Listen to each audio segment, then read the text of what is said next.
नमस्कार शेतकरी बंधूंनो, मी सध्या वांग्याच्या प्लॉटमध्ये आलो आहे. तर यांच्या वांग्यामध्ये जे आहे ते काही झाडं बसले आहेत, म्हणजे मर रोग लागला आहे. दाखवा मामा इकडं, परत घ्या इकडं व्हिडिओ. हां, तर हे जे आहे मग आपण हे बघण्यासाठी झाडं काही उपटून काढलेत बघण्यासाठी.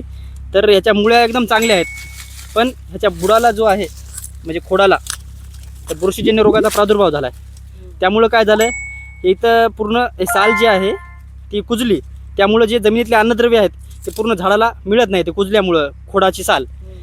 हे कशामुळे झालं असेल तर यांनी जेव्हा सुरुवातीला आपल्या वांग्याची लागवड केली तेव्हा जमीन सपाट होती किंवा दांडावर लागवड केली. मग त्यानंतर जसं जसं झाड मोठं होत गेलं तसं तसं यांनी इथून इथपर्यंत म्हणजे जवळपास 1 फूट थर मातीचा यांनी चढवला बुडाला वांग्याच्या. त्यामुळं काय झालं, या वांग्याच्या बुडाला जे आहे माती लावल्यामुळं ऑक्सिजन पोहोचत नव्हतं खोडाला, आणि आपलं पाणी जेव्हा दिलं तेव्हा मातीचा ओलावा जो आहे त्या ओलाव्यामुळं आणि 1 फूट थर चढवल्यामुळं बुरशीजन्य रोगांचा प्रादुर्भाव जास्त झाला. शेतकरी बंधूंनो, याच्या नियंत्रणासाठी तुम्हाला 2-4-3 बुरशीनाशक सांगणार आहे. त्यामधलं पहिलं आहे ते एलिएट आहे. त्याचं 500 ग्राम प्रति एकरी 200 लिटर पाण्यामध्ये मिसळून ड्रिचिंग करायचे किंवा डब्यानं तुम्हाला प्रति लिटर झाडाला ओतायचं आहे. दुसरं सांगणार आहे ते आहे आपलं 22 ते पण 500 ग्राम डोस आहे त्याचा पण, किंवा रेडॉमिल पण घेऊ शकता, तो पण 500 ग्राम प्रति 200 लिटर पाण्यामध्ये मिसळून तुम्हाला ड्रिचिंग करून घ्यायची.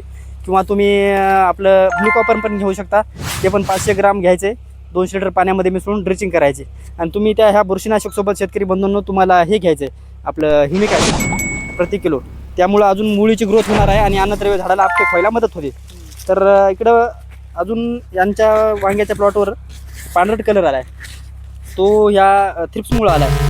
यांचं मत होतं पांढरट बुरशी आली, पण थ्रिप्समुळं बुरशी वाढू शकते अटॅक जास्त झाल्यावर. आणि थ्रिप्स काय करते, हे पानावरला पूर्ण रस शोषून घेते आणि पानाच्या खाल्ला पण, आणि हे वांग्यावर पण त्या देठावर पण हे बघा तुम्ही तपकिरी काळवट कलर आला आहे. हे थ्रिप्सनं पूर्ण रस शोषून घेतला यावरचा, त्यामुळं पूर्ण प्लॉट पण बसू शकते. याचं आपण वेळीच नियंत्रण केलं तर कंट्रोलमध्ये राहू शकतं. तर त्यासाठी पण 2-3 कीटकनाशक सांगणार आहे. त्यामध्ये आपल्याला प्रतिभा बायोटिकचं 1-2-3 घ्यायचं आहे, 15 लिटरच्या पंपासाठी 30 ml डोस घ्यायचा आहे त्याचा. किंवा मग बायोआर घ्यायचा आहे, त्याचा पण 15 लिटरच्या पंपासाठी 30 ml डोस आहे. किंवा ट्रेसर घ्या, ट्रेसरचा 7 ml डोस आहे 15 लिटरच्या पंपासाठी. तुम्ही आलटून पालटून या कीटकनाशकाची फवारणी करा, तुमचे थ्रिप्स कंट्रोलमध्ये राहतील. आणि सोबत बुरशीनाशक आणि काळीनाशक घ्यायचं आहे. तर व्हिडिओ कसा वाटला शेतकरी मित्रांनो कमेंटमध्ये सांगा, आणि व्हिडिओ शेअर करा, सबस्क्राईब करा आणि लाईक करा. धन्यवाद.